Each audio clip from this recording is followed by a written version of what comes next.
Hey everybody, welcome back to the channel. I have returned to Woods Edge Church. I just noticed last night that they updated the layout. They have put in all 18 baskets. If you saw my last video with Sean here, we were playing the course in the middle of the transition period from the old layout to a new layout. They at the time didn't install all the baskets, and not everything was where it used to be from what we had played before. Well, the new layout is in, and they've renamed this the Woods Edge Ace Run Disc Golf Course, and it's a par 2 course. I'm not a personal fan of par 2 courses so much, considering I don't do well on them, but I intend to see what I can do here. Just going to try to have a little bit of fun, and I'm already here at hole 1, and one of the longer holes so far. So let me, I'll probably do 2 off the tee since I haven't thrown anything yet, probably in a couple days, about 3 days, and let's see how it goes. Okay, we're starting out here at hole 1, and unfortunately we're filming into the sun, but I'm just trying to get this disc somewhat close to the basket.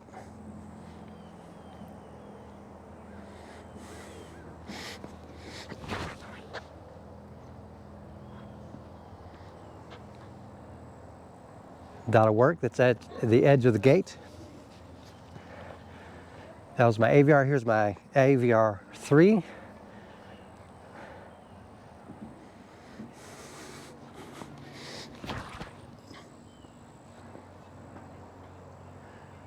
I will say, using the Scott Stokely method, my throwing, when it's good, is surprisingly good. It's kind of funny that I was able to push this about 200 feet. I didn't even put that much on it yet. I managed to get some good distance there. So again, no complaints. I've only done 2 days of drills so far with the Stokely method, and it's a little different. Ah, missed. That's okay, I haven't putted in a few days either. Okay, hole 2 is apparently here at the street. The actual tee pad, I guess, ends here. And according to UDisc, that's 133 feet away, which I guess appears right. It's close enough, I think.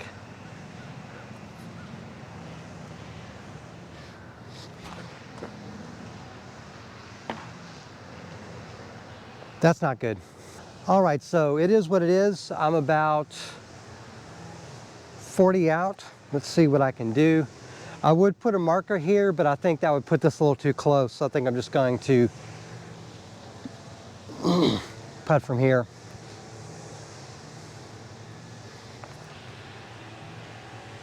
Okay, easy bogey. Nick, why don't you like par 2s? Oh, I don't know. Let me show you. All right, there we go. And don't get me wrong, I kind of pride myself on my upshots, but I've not been as good with the approaches and upshots in the last few months as I used to be a while ago. And I think part of that is because I've adjusted my form, but I haven't spent enough time practicing with the new form. As a lot of you know, I used to essentially throw like that. And, you know, spent a lot of time trying to bring it in to where it looks more like it's going through the power pocket, blah, blah, blah, and so forth. So anyways, it's definitely interesting. It's straight ahead and to the right, about 145 feet or so.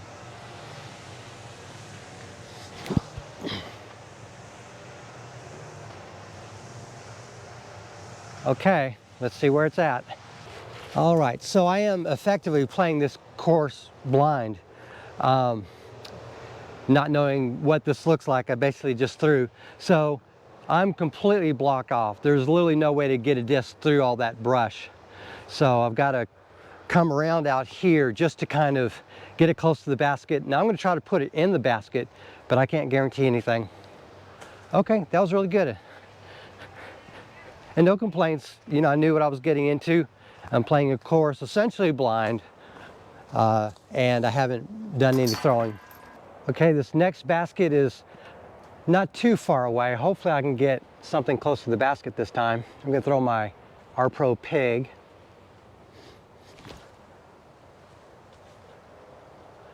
Okay, it looks like I got close from over here. Okay, indeed, I did get myself close this time, so that's good. All right, my first par. Okay, hole 5, 111 feet or whatever it says on UDisc. Yeah, we're gonna see how it goes. I'm gonna use my R Pro AVR, just see if I can get close.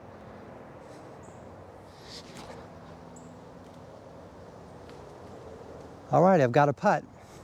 Okay, and just so you know, this is the day after a lot of very intense rain, so there's a fair bit of water in here. This isn't as bad as it could have been. It looks like they have decent land here, so let me see if I can make a par here.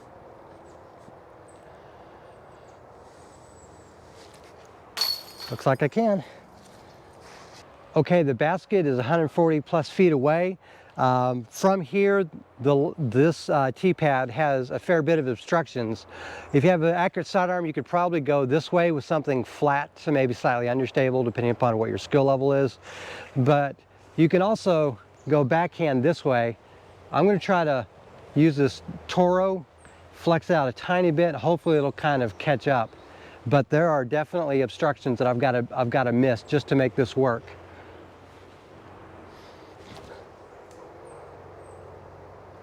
Oh my God, that was about as good as I could expect. All right, so yeah, don't get me wrong. I do think this is a great kind of course to challenge yourself, but I do think that it can be frustrating having a par 2 with this much, density in the woods and in some of the locations. That said, I'm going to try to make a par.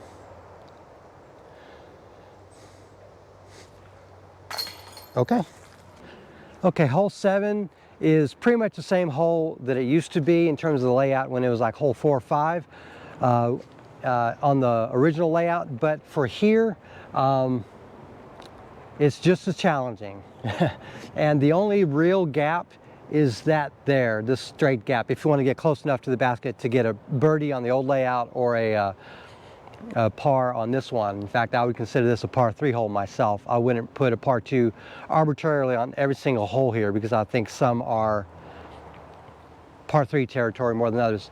Anyway, so unless I pure the gap and get it within 30 feet, there's no way I can really birdie this hole. So I'm going to go ahead and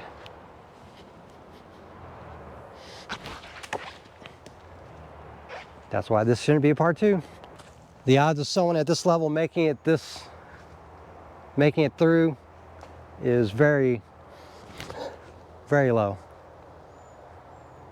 All right, I've got a putt. I just want to be clear, my criticism is not of the design. So far, I've liked every one of these holes, including this one. I think the pars need to be looked at because I think arbitrarily setting every hole to par 2 is not the best way to go.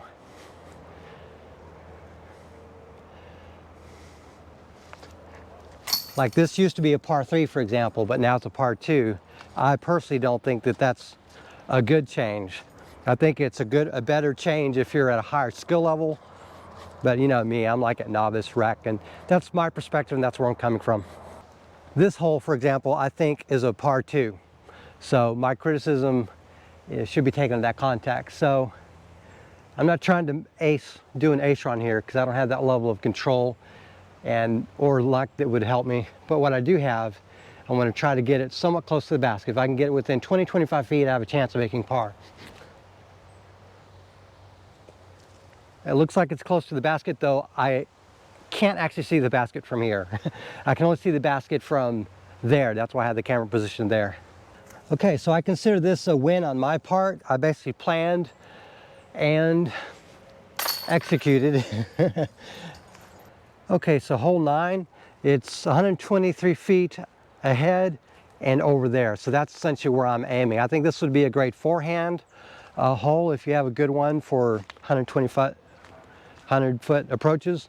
But otherwise, I think for a backhand dominant player like myself, I'm going to go turn over with a putter. For all the different discs that I have with me, this is one that I'm primarily going to use for use putters on. And the one I trust the most for neutral to unstable throws is this R Pro AVR. So let's see what I can do.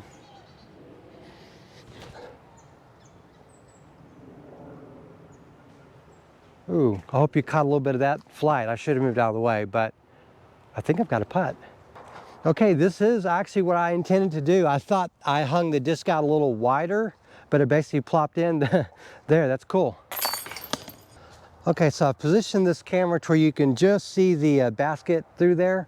I'm very reluctant to do a sidearm here. I think I can get closer with a backhand, but this really does call for a forehand, so I have to defy my conventions and then throw a sidearm. I'm going to try with this Toro, hoping that I can hyzer it and it'll go far enough.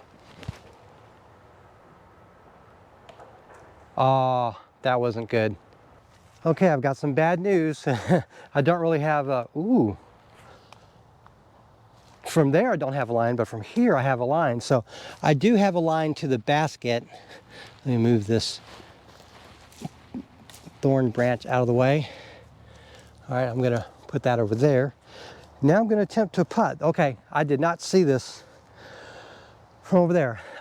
Just to the side of this tree, I have a clearing. Now I have a little branch here that if I hit, it'll knock my disc out of line. So I need to figure out how to, okay, so I need to do that. Okay, we're gonna try more of a loft style putt. Ow! There's thorns right here. Just missed. Okay, so one pro tip that I would give to the course designer is definitely keep working on clearing stuff out.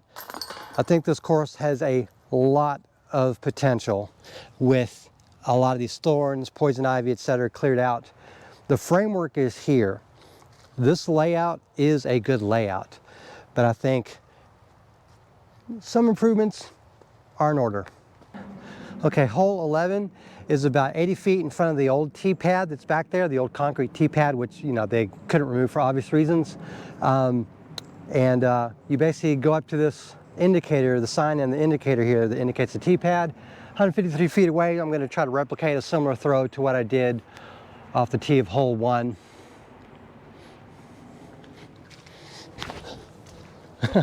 I did that terribly, but it's close to the basket. So one of the things I wanted to mention is I'm trying to play intuitively. I set up myself mechanically, okay, get positioned like this, make sure all these things are in order, and then throw. So I'm still trying to throw intuitively, but I'm setting myself up mechanically, if that makes any sense. Okay, so here at hole 12, the old basket we used to throw to is that. In fact, right now, if you were to just intuitively go up here and throw, you would think, okay, you're throwing to that basket, and that's the par 3 location. The par 2 location is actually around the corner, and so you can see it right there. That's where the basket is, and that's where you're throwing. So the distance is a little shorter. It's still holding a par 2 rating, but that's where I'm going to throw. Okay, so pretty much everyone knows I'm going to throw a pig here. I'm going to see if I can throw with the right amount of power and hyzer to get it close enough to the basket. There is sort of a bayou ditch kind of thing behind it, so I can't go long.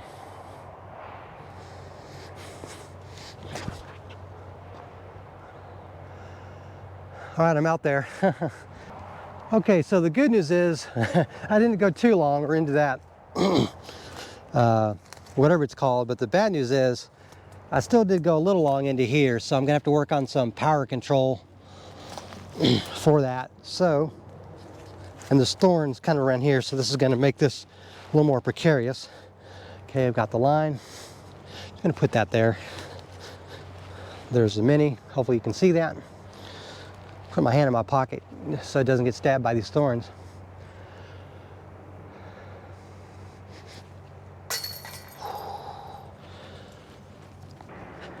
Okay, so hole 13, this is one of the relatively new holes in the sense that we never really played in this stretch of land before. The basket to 12 is right over there. Normally we'd be funneled out that way, but we're going to go this way. So 130 plus feet away. I don't even really need to run up here. I just need to throw something flat and stable. My rhino will fit the bill. And I'm just going to see what I can do to get it close.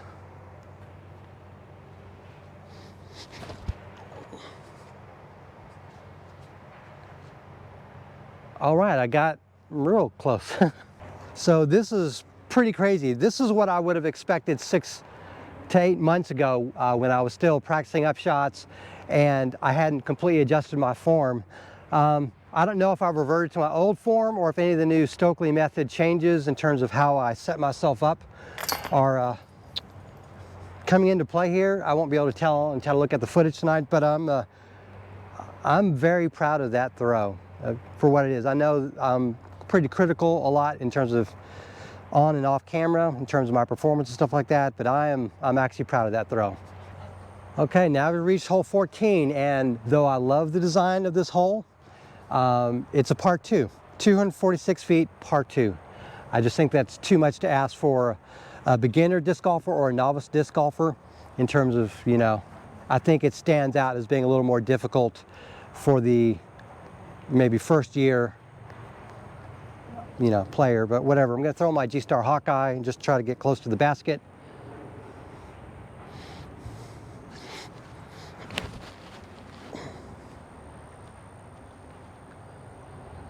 Okay, I've got a 40-footer maybe. And sure enough, this is a 40-footer. In hindsight, instead of throwing my G-Star Hawkeye like that, I should have thrown my beat-up Star Leopard. I think it would have flipped up more and got me closer. But that said, I'm not expecting perfection here. I'm still playing this course blind. I've never played this hole before. And I'm still having fun. And I still think this is a much better layout than before. So again, don't get me wrong in terms of criticizing the layout. I think it's good. I absolutely fluffed it. Like, I didn't give it a chance because I didn't quite have a yip. I didn't give it the power. So I'm not even trying to be unduly critical of myself. I shouldn't expect to make a 40-footer, but I would have liked to given it a better run. Okay, hole 15, 156 feet. From here, you can't actually see the basket. You have to go over on that side to be able to see it, but you can still have a good idea of what you're going to throw. So again, I'm just going to throw a putter straight to maybe slight ante. I'm just going to throw it straight and hopefully it'll ante a little bit on its own.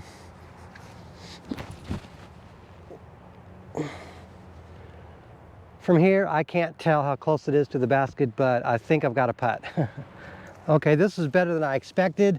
My apologies if the camera work wasn't that good. I was focusing on trying to put that in the shadow of something, and I don't think I put the T-pad in frame. So regardless, I'll easily take a par here. No complaints. Okay, hole 16 is 75 feet. I have absolutely no problem with the par rating here. That said, whether or not I can get this done in two, I throw my Rhino X, throw it flat and straight and let it curve.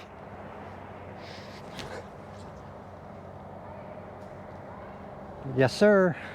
Okay, yeah, this is certainly within the variance of error. I did put a little bit too much on it because I expected this to be a little more stable, but no complaints. It's at the edge of bullseye. Okay, so hole 17 is 143 feet. It's supposed to be straight ahead and then curved off to the left. So we're going to do a super low budget, quote unquote, drone preview. And we're going to see if we can spot where the basket is. So far, it's looking like it's going to be to the left of this pole, and sure enough it is. That's where you want to aim. You want to kind of bring it either inside the pole or outside the pole based on stability and angle and power. And let's see if I can execute this. Okay, there's only one disc I'm going to throw on this, and it's of course my pig.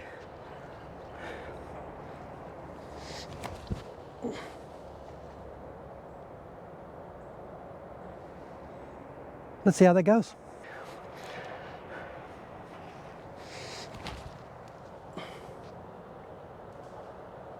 Hopefully that got through. Okay, so I threw my Toro afterwards just to see what it would do, and I actually got it decently close around that corner there. I had probably a 20-foot putt. I've got closer to a 25-foot putt here with the pig. So I'm going to go ahead and give this a shot. Maybe just inside 25, but it's not 20. And we're just going to see if I can make this putt. All right, stance, grip, line. Oh, I had a yip. I had a yip, and it prevented the disc from coming out of my hand cleanly. So that's fine. I'm okay. For me to only have one yip out of 17 holes, I really can't complain. So, all right, I'll take a bogey. Okay, with hole 18, this is another 150 foot or so throw, and you're yet again going straight, and then you have to let the disc fade if you're right-handed, backhanded player. If you're a lefty, you probably want to do sidearm, or you might even consider an understable or turnover option. Okay, correction, U-disc shows 140 feet, and by my estimation, that is 140 feet. So yet again, I must throw a pig.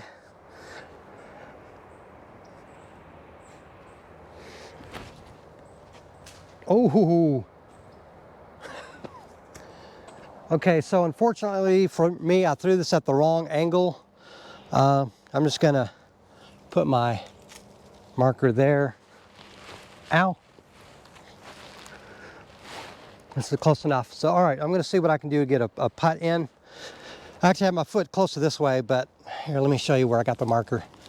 There's the marker, there's my foot. See if I can make this putt.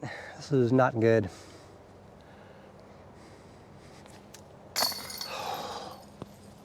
Okay, so what do I have to report about this course?